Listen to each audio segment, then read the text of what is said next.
بسم اللہ الرحمن الرحیم۔ آج کی ویڈیو کا موضوع ہے حضرت یحییٰ علیہ السلام۔ کیسے ایک ظالم بادشاہ نے اپنی طلاق شدہ بیوی کے لیے آپ کو قتل کروا دیا۔ قرآن کریم کی آیات ہے، آواز آئی کہ اے زکریا، ہم تمہیں ایک ایسے لڑکے کی خوشخبری دیتے ہیں جس کا نام یحییٰ ہوگا۔ اس سے پہلے ہم نے اس کے نام کا کوئی اور شخص پیدا نہیں کیا۔ اللہ تعالیٰ نے نو عمری میں ہی حکمت و دانائی عطا فرمائی۔ تفاسیر میں ہے کہ بچوں نے یحییٰ سے کہا آؤ کھیلیں۔ انہوں نے کہا ہم کھیل کود کے لیے پیدا نہیں ہوئے۔ اس وقت ان کی عمر 5 سال تھی۔ اللہ تعالیٰ ان کے اوصاف اسی طرح بیان کرتا ہے۔ قرآن کریم کی آیات ہے، اور خاص اپنے پاس سے نرم دلی اور پاکیزگی بھی، اور وہ بڑے پرہیزگار تھے اور اپنے والدین کے خدمت گزار، نہ وہ سرکش تھے نہ نافرمان، اور اللہ تعالیٰ کی طرف سے سلام ہے ان پر، اس دن بھی جس روز وہ پیدا ہوئے، اس دن بھی جس روز انہیں موت آئے گی، اور اس دن بھی جس روز انہیں زندہ کر کے دوبارہ اٹھایا جائے گا۔ مورخین لکھتے ہیں کہ حضرت یحییٰ کی پیدائش کے صرف 6 ماہ بعد حضرت عیسیٰ علیہ السلام کی پیدائش ہوئی، یعنی زکریا کی دعا کے 6 ماہ بعد۔ حضرت مریم کی طرف بھی اللہ نے وحی بھیجی تاکہ اللہ تعالیٰ انہیں عیسیٰ جیسا لخت جگر عطا کرے۔ گویا یحییٰ عیسیٰ سے 6 ماہ بڑے تھے۔ یحییٰ بڑے ہوئے تو اپنے والد زکریا کے ساتھ بنی اسرائیل کو اللہ کی طرف دعوت دینے لگے۔ آپ اپنے والد کی طرح خدا کے برگزیدہ نبی تھے۔ اللہ نے انہیں بچپن سے ہی علم و حکمت سے معمور کیا۔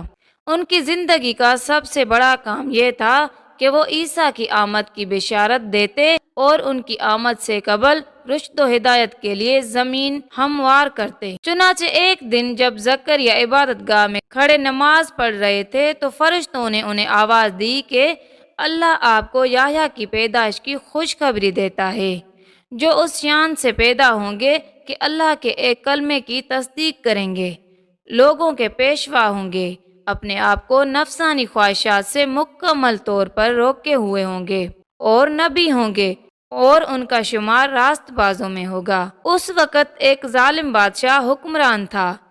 اس نے اپنی بیوی کو طلاق دے دی تھی اور پھر چاہتا تھا کہ اسے دوبارہ یہودی بنا لے۔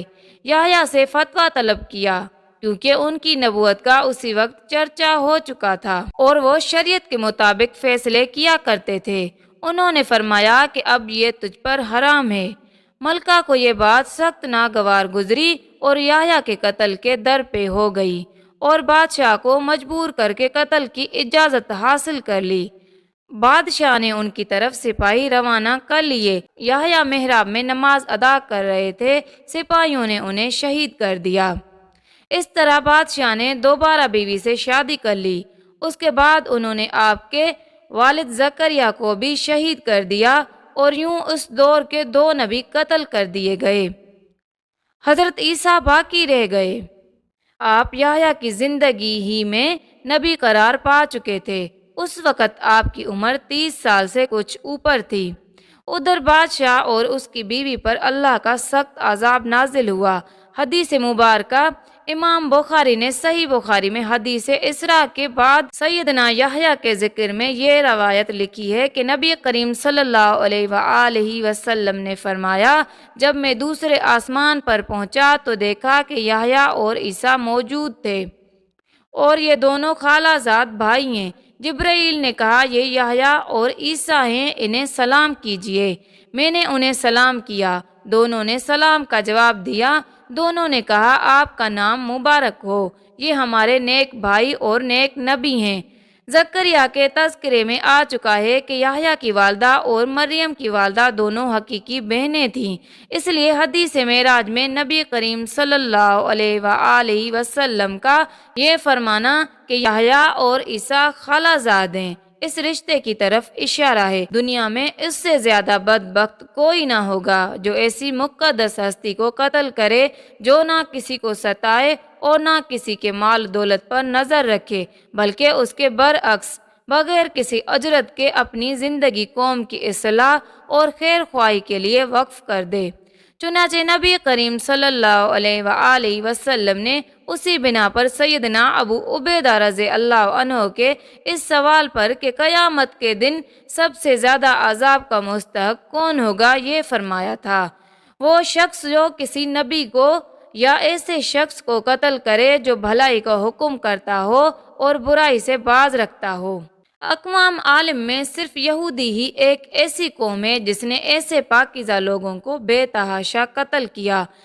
نبی کریم صلی اللہ علیہ وآلہ وسلم نے فرمایا، اللہ تعالیٰ نے یحییٰ بن زکریا کو 5 باتوں کا خصوصیت کے ساتھ حکم فرمایا کہ وہ خود بھی ان پر عمل کریں اور بنی اسرائیل کو بھی تلقین کریں۔ چنانچہ انہوں نے بنی اسرائیل کو بیت المقدس میں جمع کیا اور فرمایا، پہلا حکم یہ ہے کہ اللہ کے سوا کسی کی پرستش نہ کرو اور اس کے ساتھ کسی کو شریک نہ ٹھہراؤ، خشوع و خضوع سے نماز ادا کرو، روزہ رکھو، اپنے مال سے صدقہ نکالو، دن رات میں کثرت سے اللہ کا ذکر کرتے رہو۔ انسان کو اللہ کی طرف سے نا امید نہیں ہونا چاہیے، مایوسی کو پاس نہ آنے دیں۔ کبھی ایسا ہوتا ہے کہ انسان پورے خلوص اور دل جمعی کے ساتھ دعائیں کرتا ہے مگر مقصد حاصل نہیں ہوتا۔ اس کا مطلب یہ نہیں کہ اللہ دعائیں نہیں سن رہا یا نہیں قبول کر رہا۔ اس قسم کی مایوسی اور خیالات کو کفر قرار دیا گیا ہے۔ سیدنا زکریا زندگی بھر نبوت کے وارث کے لیے بے چین رہے، لیکن اللہ تعالیٰ سے یہی حسن ظرف رکھا کہ اے میرے پروردگار، میں آپ سے مانگ کر کبھی بے مراد نہیں رہا۔ اللہ تعالیٰ اپنے بندوں کو آزماتا ہے، نعمت و رحمت کے حصول میں طویل صبر آزما انتظار کی صحبتیں بھی اٹھانی پڑتی ہیں۔ اللہ تعالیٰ کے فضل و کرم سے جب یہ نعمت حاصل ہوتی ہے تو ہمارا معاشرہ مجموعی طور پر خوشی و مسرت کا اظہار کرتا ہے۔ اگر اولاد کی خوشی میسر آ جائے تو اتنے بے خود ہو جاتے ہیں کہ حدود شرع کی پامالی کا کوئی احساس ہی نہیں رکھتے اور بے تحاشا فضول خرچی کی جاتی ہے، اور ہر سال اس کی پیدائش کے دن یہ عمل دہرایا جاتا ہے، یعنی اس نعمت کے حصول کے لیے تو دل و جان سے اللہ کے حضور حاضر تھے، مگر اب جب کہ وہ نعمت حاصل ہو گئی تو شریعت کو پس پشت ڈال کر خلاف ورزی پر اتر آئے ہیں۔ اولاد کی تربیت کو ملحوظ خاص نہیں رکھا جاتا۔ والدین کے لیے اولاد کی تربیت تعلیمات نبوی صلی اللہ علیہ وآلہ وسلم میں وضاحت کے ساتھ موجود ہیں۔